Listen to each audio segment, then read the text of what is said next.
nggak sih kalian merasa sangat marah dan ingin melampiaskannya kepada orang lain atau benda di sekitar?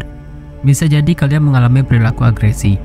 Agresi adalah bentuk perilaku agresif yang membahayakan kesehatan fisik, mental, dan bisa merugikan orang lain. Secara sederhana, agresi merupakan perilaku merugikan pada suatu interaksi sosial. Agresi ini bersifat negatif yang bahkan perilaku ini bisa menyebabkan kerusakan. Agresi bukanlah bentuk tindakan ketegasan, namun lebih kepada perilaku destruktif atau merusak. Tetapi, tindakan atau perilaku yang tidak disengaja dan menyebabkan bahaya pada orang lain tidak termasuk ke dalam agresi. Ada banyak sekali perilaku agresi yang sering terjadi pada kehidupan sehari-hari, mulai dari mengancam, membentak, memaki, menghina, mengejek, berteriak, dan memanggil dengan sebutan buruk.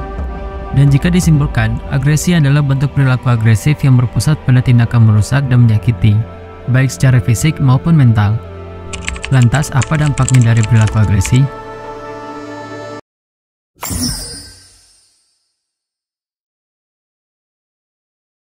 Tidak banyak yang menyadari bahwa perilaku agresif sangatlah mengganggu.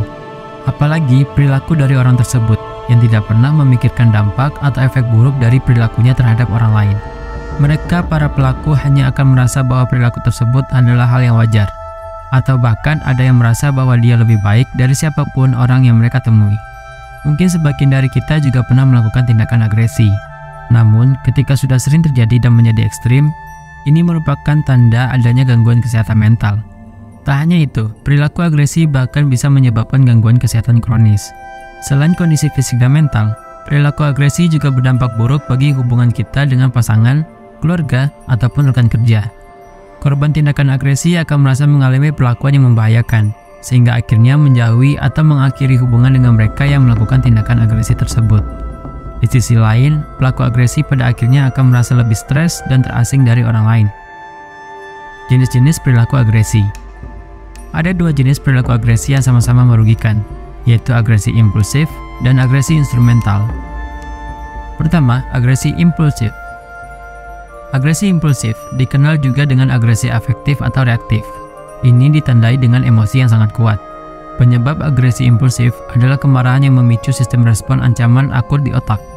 Jenis agresi ini tidak direncanakan dan bisa muncul tiba-tiba secara tidak terkendali. Contoh perilaku agresi impulsif adalah ketika kita berteriak atau memaki pengendara lain saat ada kendaraan yang menyalip mobil kita. 2. Agresi instrumental. Agresi instrumental dikenal juga dengan agresi predator. Jenis agresi ini mengacu pada perilaku yang direncanakan untuk mencapai tujuan yang lebih besar.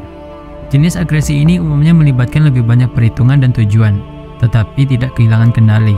Contoh perilaku agresi instrumental adalah penyerangan hingga menyakiti orang lain dalam tindakan perampokan. Bentuk perilaku agresi biasanya berupa suatu tindakan yang bertujuan menyakiti orang lain, baik secara fisik maupun psikis. Berikut ini bentuk-bentuk agresi yang perlu kita waspadai. Pertama, fisik, yakni adanya kontak fisik yang merugikan seperti memukul, menendang, merusak, hingga menusuk. Kedua, verbal, yakni menyakiti melalui lisan seperti berteriak, mengejek, dan menghina. 3. Relasional, yakni tindakan yang bertujuan merusak hubungan orang lain seperti bergosip, bullying, memfitnah, atau berbohong tentang orang lain. Keempat, pasif agresif, yakni tindakan yang bertujuan membiarkan bahaya menimpa seseorang dan merugikannya secara tidak langsung, misalnya mengabaikan orang lain dan sarkasme. 5. Cyberbullying, yakni perundungan di media sosial. Cara mengendalikan perilaku agresi. Menumpuknya perasaan emosi dapat membuat seseorang lebih mudah terpancing untuk melakukan perilaku agresi. Jika masalah ini sudah terlalu sering terjadi, mengembangkan dan melatih keterampilan dalam mengatur emosi tentu akan lebih baik. Kita bisa mencoba mengelola amarah dan mengatasinya dengan cara yang lebih kondusif. Beberapa cara mengendalikan perilaku agresi antara lain adalah: pertama, kenali tanda peringatan kemarahan, seperti berkeringat, denyut nadi cepat, atau wajah memerah. Kedua, cobalah melakukan teknik relaksasi, seperti lakukan pernafasan dalam, meditasi, atau relaksasi otot. 3. Pusatkan perhatian kita pada sesuatu yang bisa kita lihat, cium, dengar, sentuh, atau kita rasakan. 4. Menjauh dari situasi yang menimbulkan kemarahan. 5. Olahraga teratur bisa membakar energi berlebih dan meningkatkan hormon kebahagiaan. 7. Mengalihkan perhatian Anda pada kegiatan positif. Cobalah menemukan hobi yang menyenangkan atau kegiatan yang bermanfaat. 8. Mencoba menghilangkan pikiran dan prasangka negatif. 9. Belajar untuk menerima dan mengeksplorasi emosi. 10. Belajar tentang mindfulness.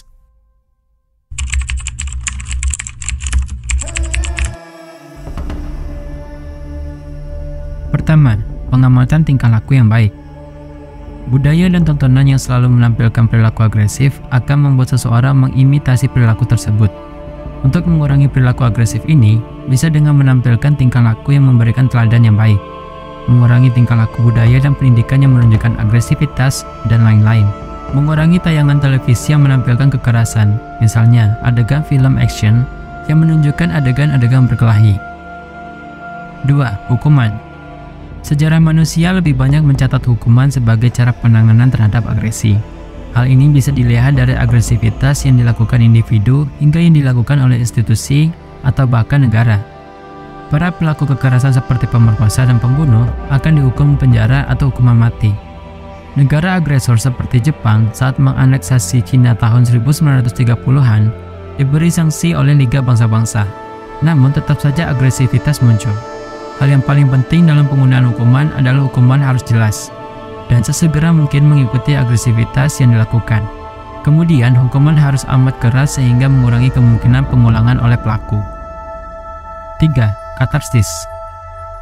Seseorang yang perlu mereduksi dorongan agresinya, maka dibutuhkan saluran untuk menyalurkan agresi tersebut. Ingin memukul teman misalnya, dialihkan pada memukul meja. Perilaku ini oleh Freud disebut dengan katarsis. Istilah ini mengalami perluasan istilah seperti hipotesis katarsis, yakni upaya untuk menurunkan rasa marah dan kebenciannya dengan cara yang lebih aman, sehingga mengurangi bentuk agresi yang sekiranya akan muncul. Umumnya, katarsis berupa kegiatan fisik yang menguras tenaga. Ketika fisik lelah, diperkirakan tingkah laku agresif akan menurun. Beberapa aktivitas itu antara lain adalah olahraga dan menonton film action. Hal yang menarik adalah munculnya pesimisme atas langkah ini.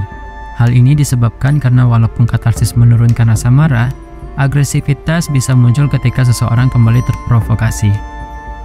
4. Kognitif. Bisa dibayangkan ketika seseorang berbuat kesalahan pada orang lain, maka tak perlu diragukan lagi, orang yang dizalimi akan marah. Bagaimana jika orang yang dizalimi tadi ternyata memaafkan si pembuat kesalahan? Hal ini menjadi mungkin ketika kognisi orang yang dizalimi tadi diisi oleh informasi bahwa perlunya memaafkan orang yang menzalimi. Memaafkan tentunya dengan rasa tulus dan ikhlas bahwa dirinya tidak merugi. Hal ini bisa mengurangi agresivitas, setidaknya agresivitas yang tampak. Itulah beberapa hal tentang perilaku agresi yang perlu kita ketahui. Secara umum, normal bagi manusia untuk marah atau emosi terhadap suatu keadaan. Namun, jika emosi ini mulai sering terjadi dan tidak terkendali atau merugikan diri dan orang lain, jangan ragu untuk mencari bantuan profesional.